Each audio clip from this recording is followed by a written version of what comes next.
Guys, lubog na naman po dito sa aming lugar. Grabe, araw-araw ba naman? Habang tumatagal, parang pahirap ng pahirap ang sitwasyon, lalo sa mga estudyanteng bumapasok.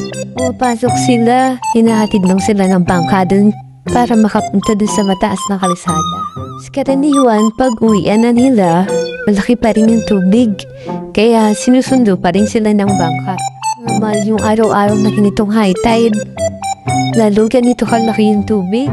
High tide dati, hindi naman kalakihan. Talagang doon lang siya sa kalsada. Yun, talaga kahit yung matataas na bahay, pinapasok na rin. Alam mo, bahal na. Wala, marami palang buhay ang nagkalat. Kaya pala lumalang ganitong sitwasyon sa amin. Laking pahirap ang dulot nila sa amin. Budget lang sana na nakalaan. Ilaan sa tama.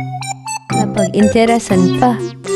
Grabe, nakakatulog kaya sila nakikita nila sa TV ganito sitwasyon namin.